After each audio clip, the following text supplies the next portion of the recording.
Hey, Marie, was it? Yes. Hi, my name is Celeste. I'll be your social worker. I'll be working with you today. Thank you. How are you? How are you feeling right now? Any emotions you want to acknowledge? Yes, I'm feeling kind of anxious and nervous, and I already do have anxiety. Mm-hmm. So, I'm kind of nervous. This is kind of like the first time in a long time that I've seen a social worker. Right. So you might tell me, when was the last time you met with a social worker? The last time I met with the social worker was about 6 years ago, because I was in a rehab facility. Mm-hmm. And a social worker actually came and told me it would be better if I went there because of my drug addiction problem. And this was in Chicago, Illinois, not here in Utah. Right.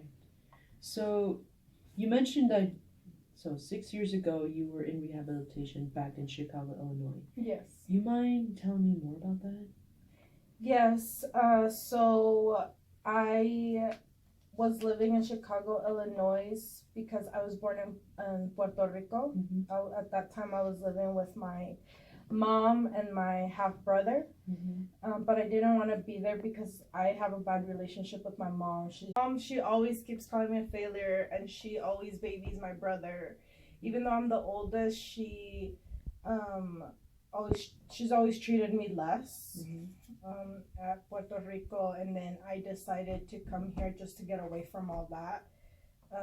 I was living with my fiance at the time. I was 20 years old. And I met her through Chicago. We met at a job that we worked at together. We lived together for 6 years. We had our own apartment. I had a stable job there. And then he cheated on me, and I couldn't cope with that because all my life nobody's ever loved me, and so she gave me attention. He cheated on me, and I just felt like my whole world fell apart. I stopped going to work because I rather hang out with my friends and smoke. And then I started getting to a bad place where I lost my apartment. I started sleeping in homeless shelters, and since it was so cold outside, I started consuming crack cocaine. And from there, I knew I had to go to rehab. So let me ask you this. When do you remember the first time that you started taking drugs? So the first time I ever took drugs was marijuana, and I was 9 years old in Puerto Rico. At that time, I started doing that because my mom, she was home because she's always lived off government assistance. So she's never really worked, but she just never cared about me. And so I just did that with my friends to pass time. And then it just continued till I was 16, till 20, and then up till now. I'm 36 years old. Oh, I see. So you're telling me, and you came here in Puerto Rico when you were like 20? Yes, I was 20 when I came here to Chicago, Illinois. I resided first. And what was your reason for moving to Chicago, Illinois, of all places? So at that time, I didn't have a stable job in Puerto Rico, and I heard it was cheaper too. And I didn't have money at the time because I was barely working. I don't really have, you could say, good work ethic because I've never really seen my mom have a job. She's been living off government assistance for as long as I can remember, and she even got my brother to get government assistance. I'm the only one that hasn't because I don't really want to end up like them. And yeah, that's why I moved over here, just to get a better life and get away mostly from her and my brother, because I can't live with them in peace, because then I feel like my addiction gets stronger when I'm around them. So let's see.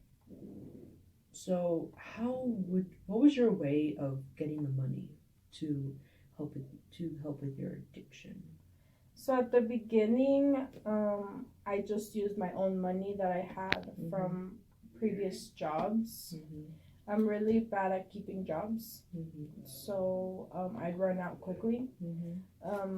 I also started shoplifting and then selling things. If I could steal a cell phone, I would steal one and then resell it and use that. I'd also steal from the homeless shelters.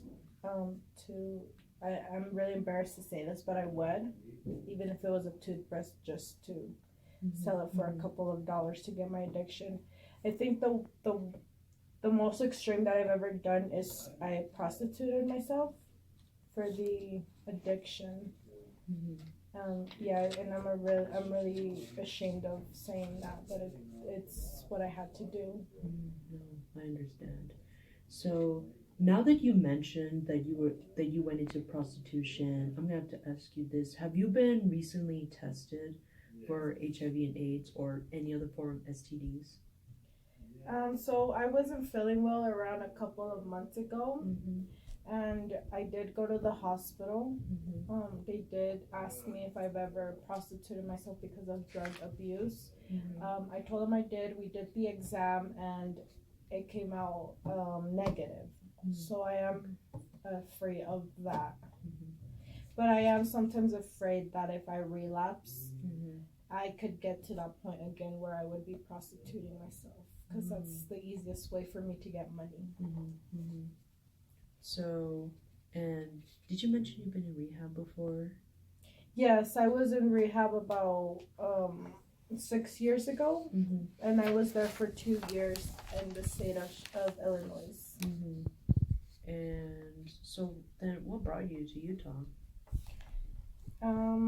So since I was doing really bad in Chicago because I broke up with my fiance, I was living on the streets, on the homeless shelters.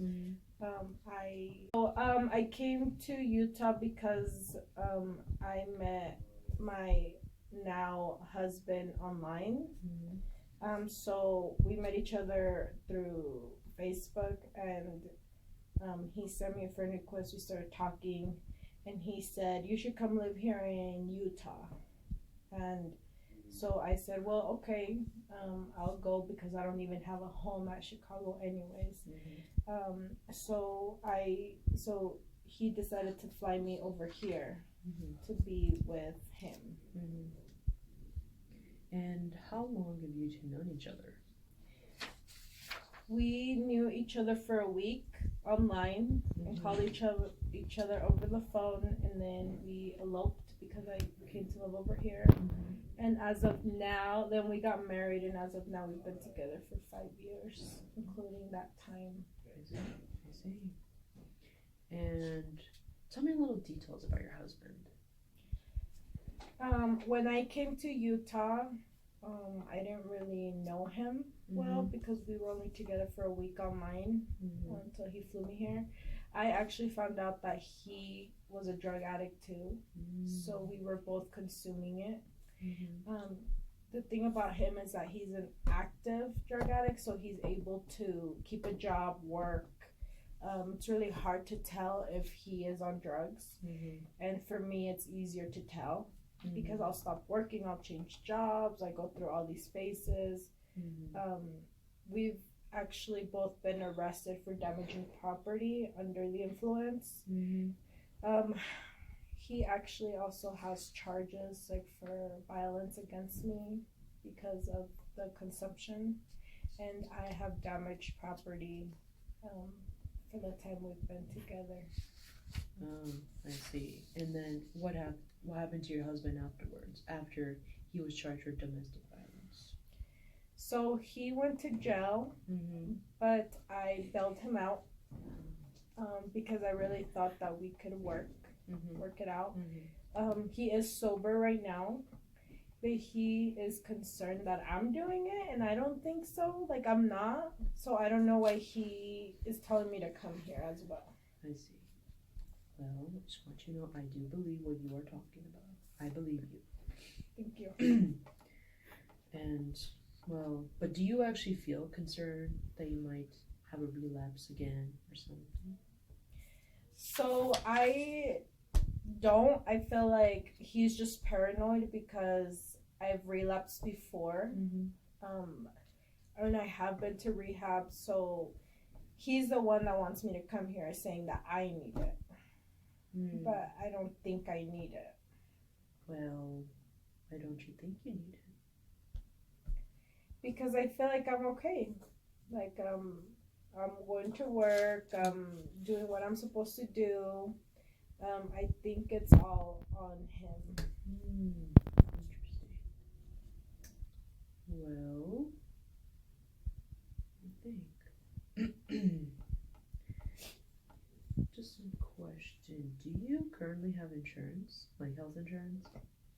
I don't. I've had Medicaid before, but I haven't like renewed it, so I don't have anything right now. So, have you yet met with a enrollment specialist to see if you still qualify for Medicaid so you can apply? I haven't. Would you be able to help me with that? I definitely can. I can refer you to someone who can help you check on your eligibility for Medicaid and we'll go from there. Okay. Yeah, but let me think. So if you're sure you might feel okay, just to be safe, we could meet again next week to see if that opinion has changed.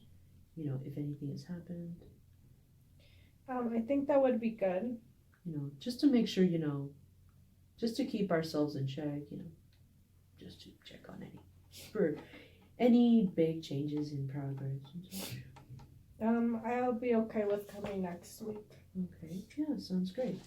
Well, it was nice. Well, I will have to end our session now, but it was nice to meet you and let's look to see what we will do next week and I will make sure to get you your information to that enrollment specialist so they can help you with that. Okay, thank you.